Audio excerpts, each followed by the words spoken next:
Hello guys, അപ്പോൾ ഇന്ന് നമ്മളെല്ലാവരും കൂടെ ഒന്ന് ഹൊസൂർ പോയ കഥയും ഒരു 1.5 മണിക്കൂറത്തെ കട്ട പോസ്റ്റിന് ശേഷം ട്രെയിൻ ഫൈനലി എത്തി.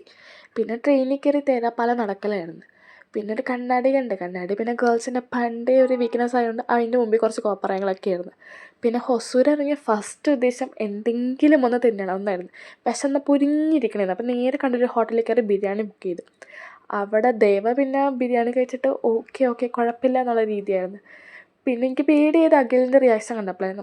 അഖിലിൻ്റെ റിയാക്ഷൻ കണ്ടപ്പോൾ ഞാൻ വിചാരിച്ചു ബിരിയാണി ഫ്ലോപ്പാണെന്നാണ് വിചാരിച്ചത്. അപ്പോൾ പിന്നെ ദേവനന്ദയുടെ റിയാക്ഷൻ നോക്കിയപ്പോൾ ദേവനന്ദയും കുഴപ്പമില്ല എന്നുള്ളൊരു റിയാക്ഷനായിരുന്നു. പിന്നെ ഞാൻ തിന്നോക്കി, എനിക്ക് സ്പൈസി ആയിട്ടുള്ള തിങ്സൊക്കെ ഭയങ്കര ഇഷ്ടമായതുകൊണ്ട് എനിക്ക് ഓക്കെ ഡീസൻറ്റ് ബിരിയാണിയായിരുന്നു. പിന്നെ നമ്മളൊരു ഐസ്ക്രീമും കഴിച്ച്. ഇതാണ് ആ ഹോട്ടൽ. പിന്നെ നമുക്ക് വേറെ പണിയൊന്നും ഇല്ലാത്തതുകൊണ്ട് ഞങ്ങൾ ഫുള്ള് അവിടെ തേരാപ്പാല നടക്കലായിരുന്നു.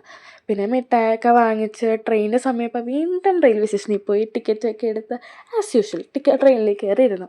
ട്രെയിനിൽ കയറി ഇരുന്ന പാടെ പിന്നെ അഖിൽ വീണ്ടും ഈ എമർജൻസി എക്സിറ്റ് ഇനി പൊട്ടിക്കാൻ പറ്റുമോ എന്ന് നോക്കണമെന്നാണ് ഈ കാണുന്നത്. പിന്നെ ഇഞ്ചി മിഠായിയും പുളിമിഠായിയൊക്കെ വാങ്ങിച്ച് ഞങ്ങൾ തിരിച്ച് പോയി. അപ്പോൾ ഇത്രയൊക്കെയുള്ളൂ ഇന്നത്തേക്ക്. Bye bye.